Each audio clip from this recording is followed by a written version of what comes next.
Hello students. तो आज हम मैक्रो इकोनॉमिक्स का चैप्टर करेंगे बेटा। Unit 3 determination of income and employment. Basically बेटा ये 12 मार्क्स की यूनिट्स है आपकी, और आपके सिलेबस का एक सबसे बड़ा चैप्टर भी है। इस चैप्टर में हम पढ़ने क्या वाले हैं? इस चैप्टर में हम पढ़ेंगे determination of income and employment. जैसे आपने माइक्रो में देखा होगा, माइक्रो को हम प्राइस थ्योरी कहते हैं।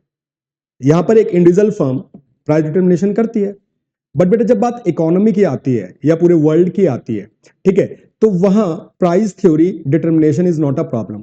वहां सबसे बड़ी प्रॉब्लम क्रिएट होती है कि हम कैसे इकोनॉमी की इनकम और एम्प्लॉयमेंट को डिटर्मिनेशन करें।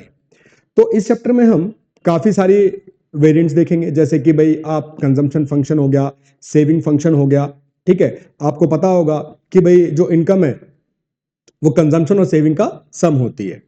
ठीक है, तो कैसे इनकम, कंजम्पशन और सेविंग से हम डिटर्मिनेशन करते हैं वो इस चैप्टर में हम देखने वाले। साथ साथ हम इसमें मल्टीप्लायर, उसके बाद बेटा किस तरीके से दो अप्रोचेज आएंगी इसमें, AD and AS approach, saving and investment approach. ठीक है ना, और उसके बाद इन्फ्लेशन डिफ्लेशन, देन उन प्रॉब्लम्स को कैसे सॉल्यूशन करना है। तो ये सारा का सारा हम इस यूनिट्स में करने वाले हैं। तो चलिए स्टार्ट करते हैं चैप्टर। तो आज हमारा पहला टॉपिक होगा कंजम्पशन फंक्शन। क्या होता है कंजम्पशन फंक्शन? अच्छा ये बताइए, कंजम्पशन क्या होता है? Consumption consumption is a process which is directly satisfying human wants. Consumption वो प्रोसेस होता है बेटा जहां पर हम किसी गुड्स को कंज्यूम करते हैं या किसी सर्विसेज को कंज्यूम करते हैं, और वो गुड्स एंड सर्विसेज हमारी वांट्स को डायरेक्टली क्या करती है? सेटिस्फाई। ठीक है, तो दैट इज कॉल्ड कंजम्पशन। अब देखिए, कंजम्पशन बेसिकली होता क्या है? अगर हम कंजम्पशन की बात करें तो कंजम्पशन को हम दो पार्ट्स में डिवाइड करते हैं।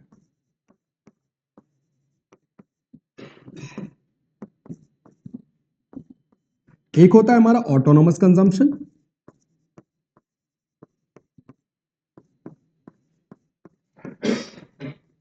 और एक होता है बेटा हमारा इंड्यूस्ड कंजम्पशन। इंड्यूस्ड, समझे? ऑटोनोमस कंजम्पशन जिसको हम डिनोट करते हैं सी बार से, और इंड्यूस्ड कंजम्पशन जिसको हम डिनोट करते हैं बी वाई से। अब ये ऑटोनोमस कंजम्पशन होता क्या है? बेसिकली क्या होता है बेटा autonomous consumption? It is also called consumption at zero level. मतलब बहुत साफ है कि हमारे पास कोई इनकम नहीं है, बट फिर भी हम क्या कर रहे हैं? कंजम्पशन कर रहे हैं। कंजम्पशन तो करना पड़ेगा ना, इनकम हो या ना हो, है ना। अब आप पूछोगे सर जब इनकम नहीं है तो कंजम्पशन कैसे करेंगे? भैया किसी से उधार ले लेंगे। अगर उधार नहीं लेंगे तो हम अपनी पास्ट सेविंग्स का यूज करेंगे। इसीलिए इसको कहते हैं ऑटोनोमस कंजम्पशन। मतलब जब हमारी इनकम जीरो है, ठीक है, बट हमें कंजम्पशन करना है, तो इनकम जीरो होने पर जब हम कंजम्पशन करते हैं तो that is called autonomous consumption. It is clear that बेटा? ठीक है, इसको सी बार से हम डिनोट कर लेते हैं। Second, induced. इंड्यूस्ड का मतलब होता है प्रेरित करना, या इन्फ्लुएंस ही बोल दो आप। इंड्यूस कंजम्पशन, इंड्यूस भैया इनकम, या फिर मैं यूं कहूं कि कंजम्पशन सबसे ज्यादा इन्फ्लुएंस होता किससे है, या सबसे ज्यादा इंड्यूस किससे होता है? इनकम से। अगर आपकी इनकम बढ़ती है तो ऑब्वियसली बात आप कंजम्पशन भी क्या कर दोगे? बढ़ा दोगे। इनकम घट रही है तो कंजम्पशन भी क्या कर दोगे? घटा दोगे। तो जो इनकम से वेरी करे, मींस इनकम के बढ़ने पर बढ़े, इनकम के घटने पर घटे, तो that is called induce consumption. तो मे भी आपको समझ आ चुका होगा बच्चों। कंजम्पशन फिर से चलते हैं। कंजम्पशन जो ह्यूमन वांट्स को डायरेक्टली क्या करता है बेटा? सेटिस्फाई। कंजम्पशन को हम दो पार्ट्स में डिवाइड कर देते हैं। The one is autonomous, second is induce. जब हमारी इनकम जीरो है और हम कंजम्पशन कंटिन्यू कर रहे हैं तो that is called autonomous consumption. और जब हमारी इनकम हम अर्न कर रहे हैं बेटा, और इनकम बढ़ रही है घट रही है, उसके अकॉर्डिंगली हम कंजम्पशन को चेंज कर रहे हैं, तो that is called induce consumption. Induce consumption जिसको हम बी वाई, और ऑटोनोमस जिसको हम सी बार से रिप्रेजेंट। चलिए, तो अब आते हैं कंजम्पशन फंक्शन। कंजम्पशन फंक्शन क्या होता है? कंजम्पशन फंक्शन जिसको हम बेटा प्रोपेंसिटी टू कंज्यूम भी कहते हैं, इसको हम प्रोपेंसिटी टू कंज्यूम भी कहते हैं। ठीक है ना। प्रोपेंसिटी मींस कैपेसिटी, मींस आपकी कितनी कैपेसिटी है कंजम्पशन करने की, जो डायरेक्टली किससे डिटरमाइन होने वाली है? आपकी इनकम से। डायरेक्टली किससे डिटरमाइन होगी? आपकी इनकम से। तो बहुत सिंपल सी बात है, कंजम्पशन फंक्शन कहते हैं it represent the relationship between consumption and income. मतलब इनकम और कंजम्पशन के बीच जो एक रिलेशन होता है, that is called the consumption function, and that is also called propensity to consume. Clear है बेटा? Consumption function shows the functional relationship between consumption and income, and it is also called propensity to consume. तो consumption function को हम divide कर लेते हैं दो parts में. The one is average propensity to consume and the second is marginal propensity to consume. Average propensity to consume that is called APC. APC it is the ratio of consumption in income.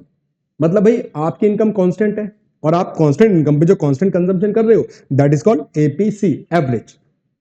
ठीक है. Marginal, marginal का मतलब क्या होता है बच्चों? Marginal means change. ठीक है. तो अगर आपकी इनकम वेरी करती है और इनकम वेरी करने से कंजम्पशन में जो चेंजेस आते हैं तो दैट इज कॉल्ड एमपीसी. ठीक है. It is a ratio of change in consumption due to change in income. मतलब इनकम में चेंज आ रहा है और इनकम में चेंज आने से आपका कंजम्पशन जब वेरी करता है तो that is called MPC, marginal propensity to consume. चलिए आगे बढ़ते हैं. इसको मैं आपको एक एग्जांपल से समझाता हूं इसको. अब बेटा आप एक एग्जांपल ले लेते हैं. जैसे सपोज करो, एक सेकेंड.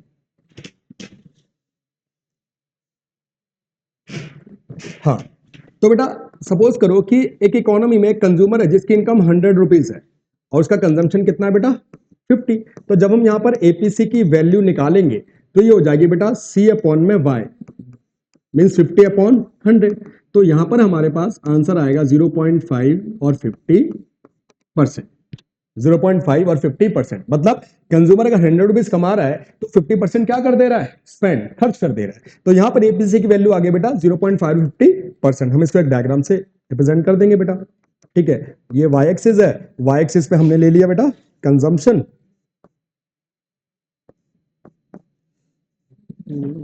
सॉरी, और एक सेकेंड बेटा.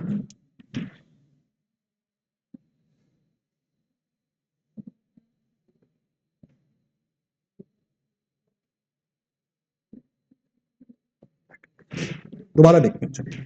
ओके. तो एक एग्जांपल से हम इसे समझते हैं. सपोज करो एक कंज्यूमर है जिसकी इनकम 100 रुपीज है और कंजम्पशन कितना है बेटा? 50. तो जब वो एपीसी निकालेगा तो एपीसी होगा हमारे लिए बेटा सी अपॉन में वाई. सी अपॉन में वाई, सी अपॉन वाई. हाँ जी. तो एपीसी हमारे पास हो जाएगा बेटा सी अपॉन वाई. सी माने कंजम्पशन, वाई माने इनकम. तो इस एग्जांपल के अकॉर्डिंगली हम जब एपीसी कैलकुलेट करेंगे तो आप देखोगे कि भाई कंजम्पशन हमारा 50 और इनकम हमारी बेटा 100. ठीक है. तो हमारा एपीसी आ जाएगा 0.5 या फिर मैं इसको कह सकता हूं 50%. ठीक है. आप इसको डायग्राम से देख सकते हैं बेटा. भाई ये आपका वाई एक्सिस, ये आपका एक्स एक्सिस. वाई एक्सिस पे ले लिया हमने बेटा कंजम्पशन और एक्स एक्सिस पे हमने ले ली इनकम. ठीक है. इनकम हम यहाँ लेते हैं 50, 100, 150. कंजम्पशन लेते हैं बेटा 50, 100, 150. ठीक है. तो ये आपकी हो जाएगी बेटा एपीसी 0.5. ठीक है. तो इस तरीके से आप डायग्राम बना के इसको क्या कर दोगे बेटा? रिप्रेजेंट कर दोगे. तो समझ आया बच्चों? इसमें कोई डाउट है आपको? चलिए आगे चलते हैं. ठीक है. अब आगे हम बढ़ेंगे बेटा. आगे हम बात करेंगे एमपीसी. भाई एमपीसी मैंने आपको क्या बताया था? MPC is the ratio of change in consumption due to change in income. मतलब कि अगर इनकम में चेंजेस आते हैं और इनकम में चेंजेस आने से कंजम्पशन में जो चेंजेस आते हैं दैट इज कॉल्ड एमपीसी. तो एमपीसी को भी हम एक एग्जांपल से समझते हैं बेटा. जैसे फॉर एग्जांपल एक कंज्यूमर है जिसकी इनकम 100 रुपीज है तो उसका कंजम्पशन कितना है बेटा? 50. अगर इनकम बढ़कर उसकी 200 हो जाती है तो उसका कंजम्पशन बढ़कर हो जाता है बेटा 80. ठीक है. अब यहां पर हम डेल्टा वाई कैलकुलेट कर लेंगे. डेल्टा वाई हो जाएगा बेटा y1 माइनस वाई. मतलब भाई आपकी इनकम में जो चेंज आया उसमें से आप अपनी प्रीवियस इनकम को माइनस कर दो, आपके पास चेंज इन इनकम आ जाएगी तो that is 100. Similar delta C find कर लेते हैं बेटा. डेल्टा सी हो जाएगा C1 minus C that is 80 minus 50 equals to 30. यहां तक कोई डाउट? चलिए जी फॉर्मूले में पुट कर देते हैं. तो ये हो जाएगा बेटा आपका 30/100 दैट इज 0.3 या फिर हम इसको कह सकते हैं 30%. तो आपने देखा बेटा कि जब इनकम चेंज हो रही है और इनकम चेंज होने से कंजम्पशन में जो चेंज आ रहा है that is called MPC, marginal propensity to consume. अब हम बनाएंगे इसका डायग्राम. चलिए जी डायग्राम बनाते हैं. तो डायग्राम में आप देखोगे बेटा यहां पर हमने चेंज इन कंजम्पशन ले लिया और यहां पर हमने चेंज इन इनकम ले लिया. यहां पर इनकम लेते हैं 100, 200, 300. यहां पर हम कंजम्पशन ले लेते हैं 50, 100, 150। तो जब हमारी इनकम 100 है, कंजम्पशन कितना है बेटा 50, तो हम इस तरीके से इनकम पे 100, कंजम्पशन 50। जब इनकम 200 है तो हमारा कंजम्पशन 80, मतलब 100 से थोड़ा सा हाँ 100 से थोड़ा सा नीचे, ठीक है। तो आप देखोगे बेटा दैट इज MPC, यहां पर 0.5, यहां पर 0.3। तो बच्चों कोई डाउट है? अगर कोई डाउट है तो बताइए इसमें आप मुझे, रोक दीजिए।